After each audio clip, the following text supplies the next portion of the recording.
Good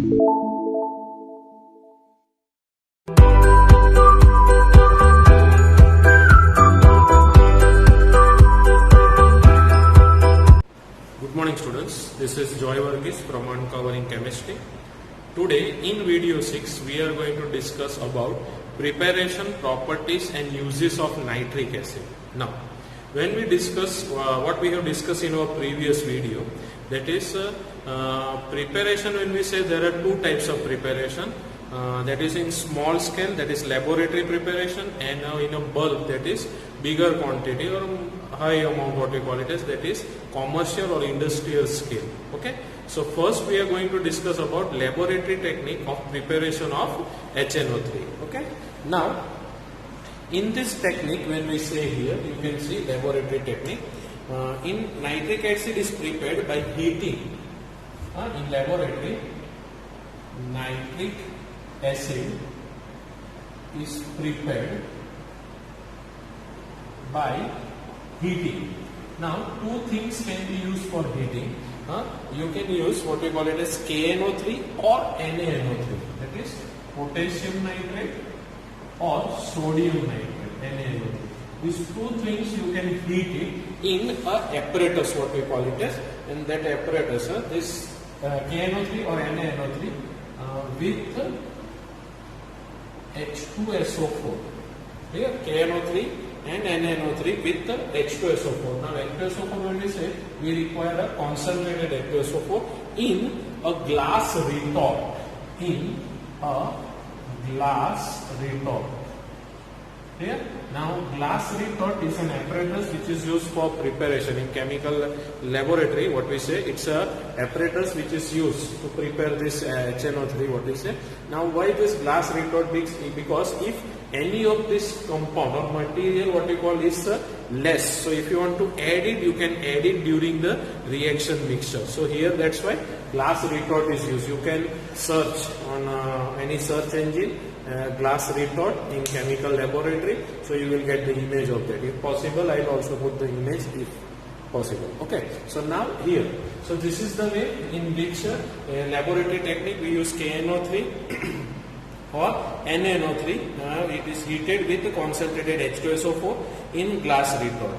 Now next what we are going to discuss is about the commercial, that is industrial preparation. Now in that, very famous and renowned Ostwald technique, what we say, Ostwald, if you have heard about Ostwald process, if you have heard about Ostwald, commercially, it is industrial preparation,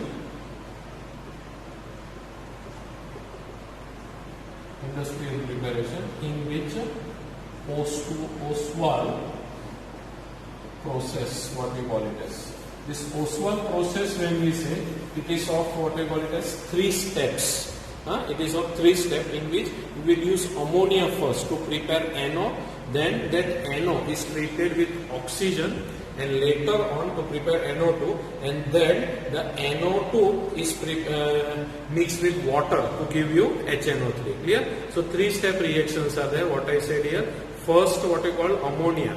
Ammonia is changed into NO, that is nitric oxide. After that, that NO is treated with oxygen to form NO2. In the 3rd step, NO2 is treated with water to give HNO3. After that, further distillation is carried out and 68% pure HNO3 can be prepared. Further purification, if you require, you have to treat it with concentrated H2SO4, which is used as a dehydrating agent to get 98% pure HNO3, what we call.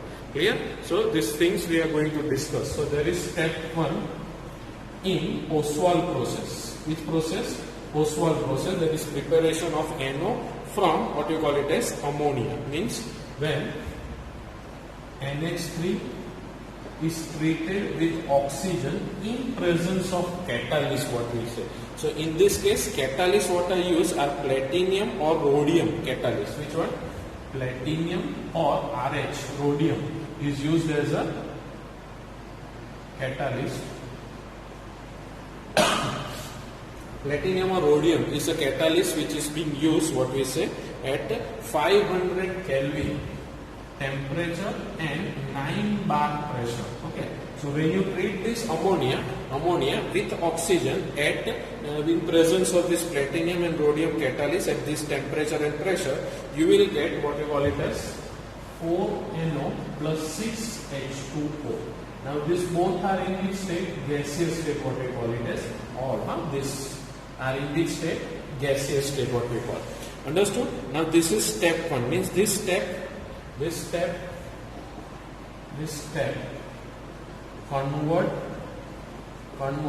NH3 to NO, nitric oxide, what we say. This step convert NH3 to NO. It is nitric oxide. Clear? Now, in step 2, what happens? This NO, what is produced in step 1 is treated with oxygen, what we say. Clear? This what is prepared. NO, what we got here as a product in first step is treated with what? Oxygen to give you what we call it as NO2. What to give? Here we have to use like this. I think then only it will be balanced. Okay, so this is being treated. These are also in gaseous state, what we call it as. Okay, so this is step 2, what we say. Step 2 is what we call NO thus form is treated with O2 to form NO2. Now in step 3, clear? Now step 3, you can remember here if you want, NO which is produced in step 1 is used in step 2 for preparation of NO2. This NO2 when treated with water, this NO2, I think you can see that, treated with water. NO2 when treated with water, what you will get? HNO3. Clear? This is the product what we require. HNO3, what we say, plus NO. Clear? Now 3, I think then only it will get balance. 3, 2 HNO3 will become just a clear. Okay, so now you can see here this NO which is produced in third step. This NO, just a minute. Okay, this NO which is produced in third step, here you can see, can also be used again in the second step, so that furthermore HNO3, whichever is left out, that can be used to produce more HNO3. Understood? Now, in this case, what we have seen, step 1 was preparation of NO from ammonia. Step 2, NO treated with oxygen to give you what? 2NO2. And third step 3, NO2 is treated with water to give you HNO3, what we call. Understood? Now, using distillation method, further purification if you want to do, you can say using distillation method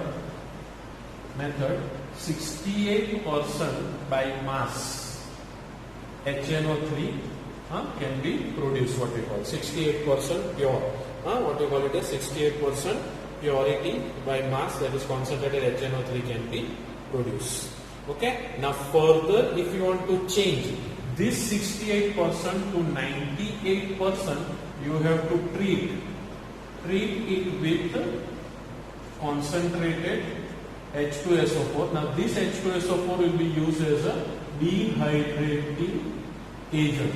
Means whatever water is left out after this can be removed through this reaction, what we say.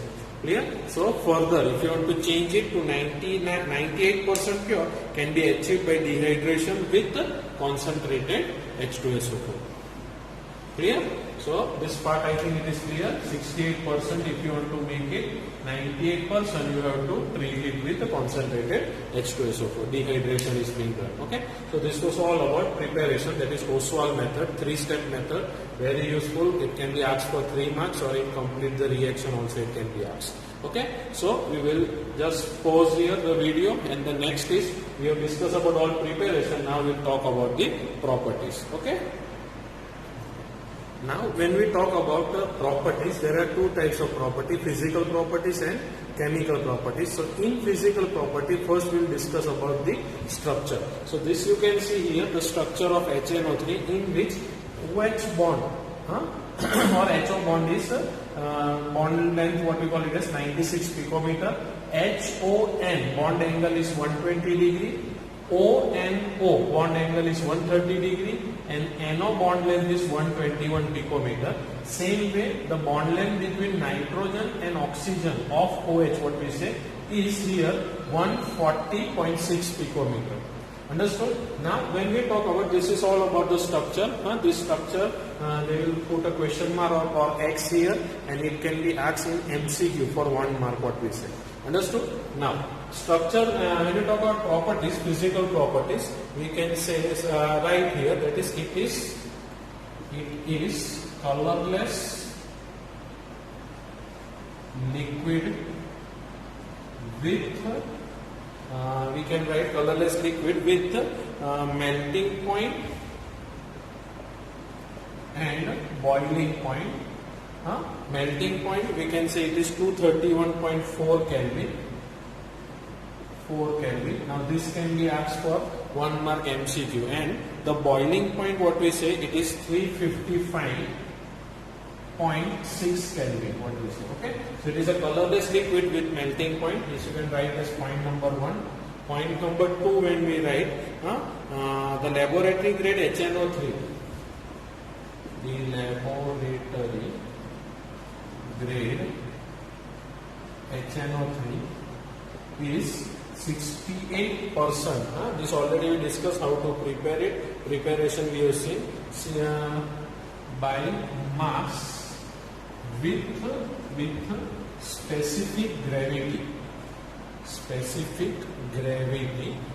equal to 1.504. This is also used to check the purity of what we call it as HNO3. Understood? That is it is 60, but this one is the specific gravity. If any adulteration or mixing is done in HNO3, this will change what we say. Understood? So this is the way how to check the purity. These are the physical properties what we say. Now we will discuss about chemical properties. Okay? And drop this part.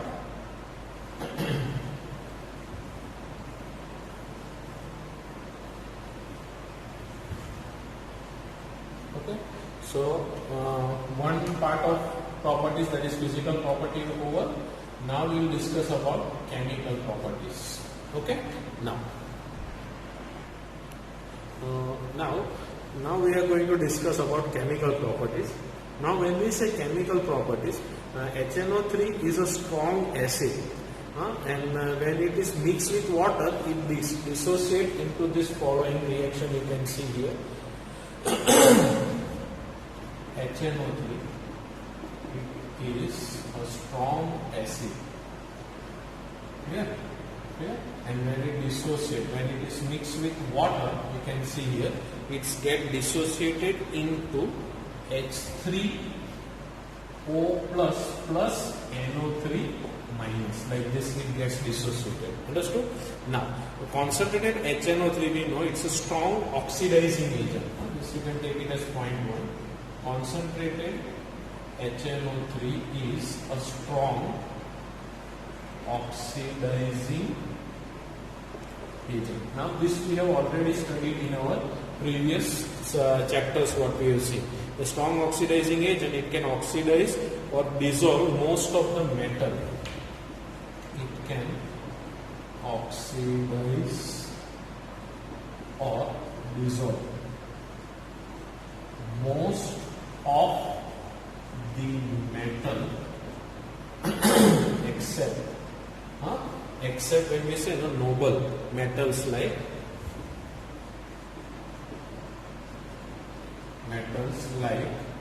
gold and platinum.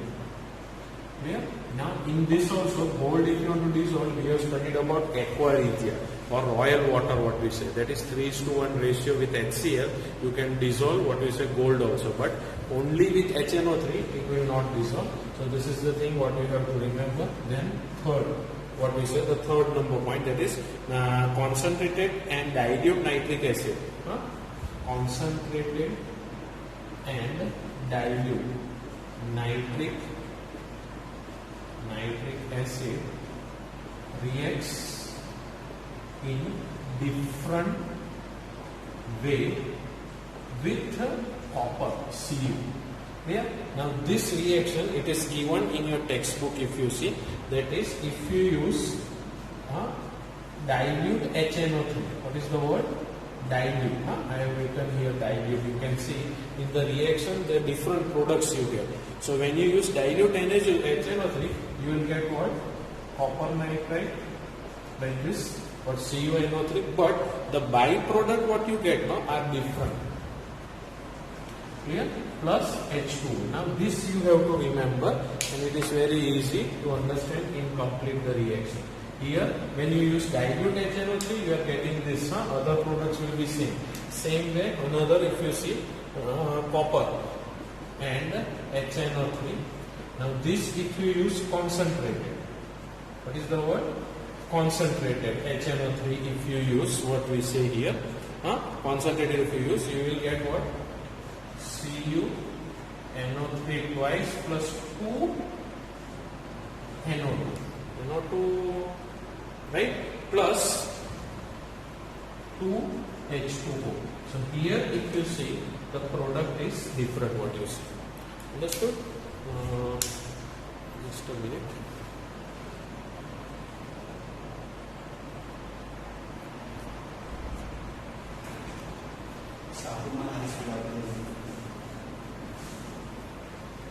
Okay, so now you can see here this product is Cu plus 4HNO3, that is concentrated. This byproducts are same, water and copper nitride is same. But here this is 2NO with dilute HNO3, and with concentrated you will get the 2NO2. Understood this part? So this you can underline and keep in your textbook for ready reference. Red line what I have done.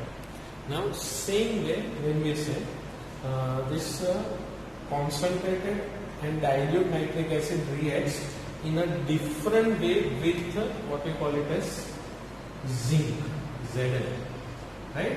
So here I will take what we call it as change this 10HNO3. Here concentrated I will take here 4 HNO3. Here I will take zinc, Zn. Clear? This is dilute, this is concentrated. What you call, here you will get 4ZnO3 and here ZnNO3 twice. What you call, plus the byproduct here it will be 2 and 2O. Clear?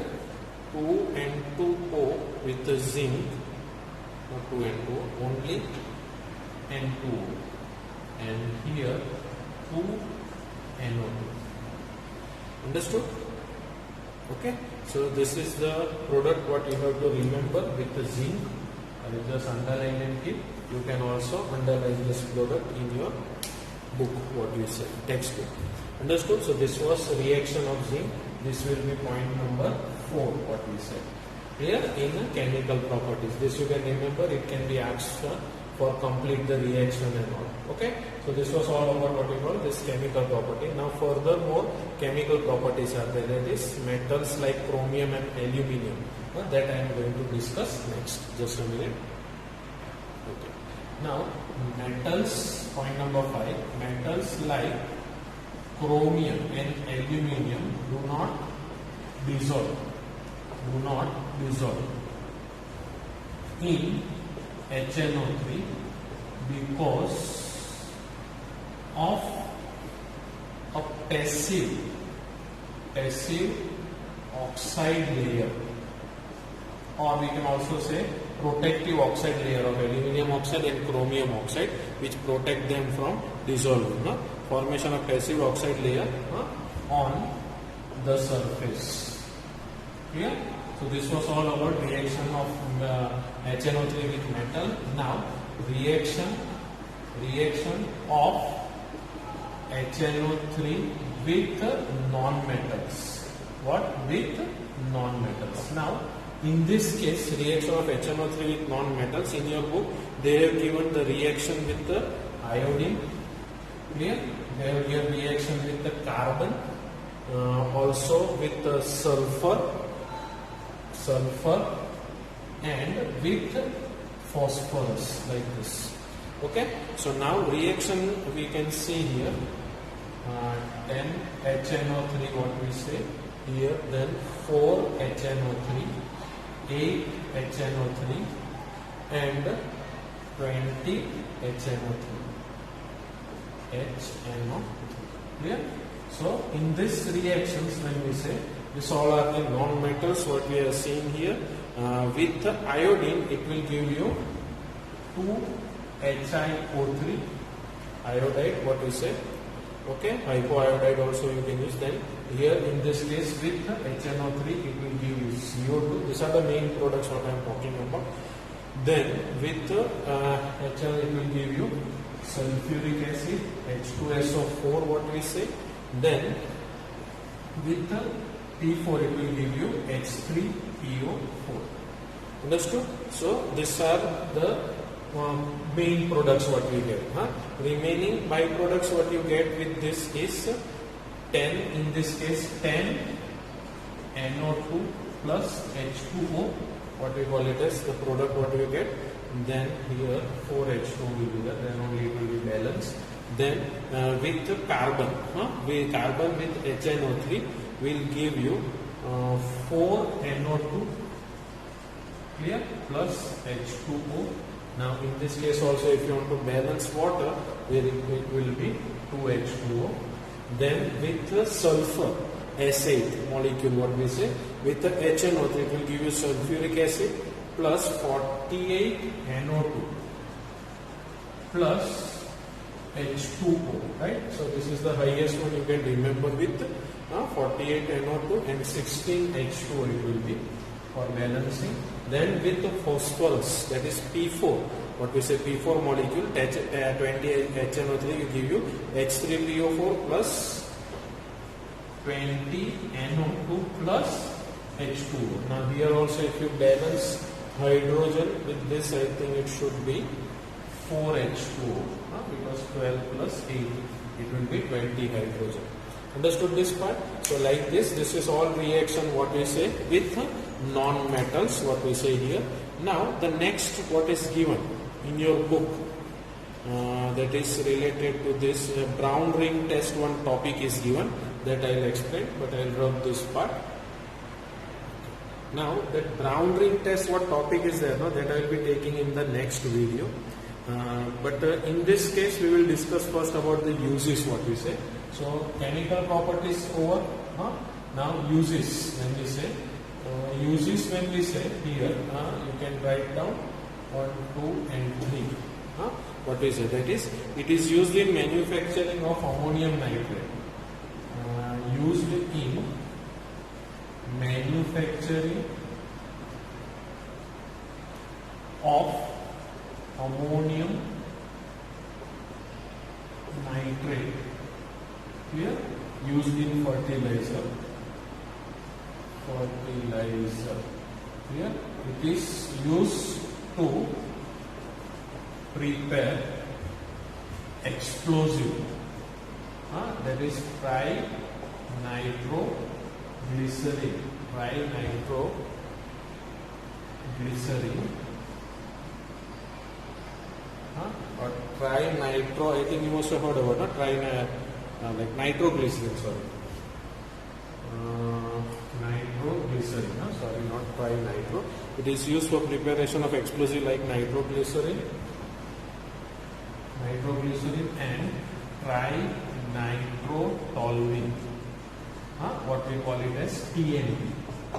Understood this part? So nitroglycerin and trinitro, what we call it as toluene, that we call it as TNT. You must have played that game, Angry Bird, in which you click on TNT, it will explode. So that is the explosive which is used, prepared from HNO3. HNO3 is used to prepare that explosive. Then it is used in pickling.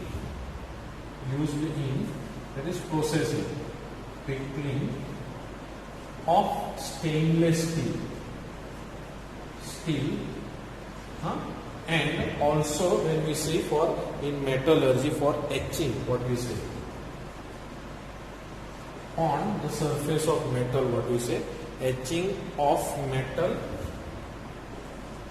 for purification techniques, metal and what we call it as in this both case, and also as an oxidizer, and as an oxidizer in rocket fuel. Which fuel? Rocket fuel. Okay, so these are the three uses what you have to remember. Okay, next topic, what is there? No, next topic that is related to brown ring and all, that I will be continuing in the next video, because one question is asked for 3 marks or 2 marks, that is describe the brown ring test for nitrate ion. Okay, so that I am going to discuss in the next video. Okay, thank you very much.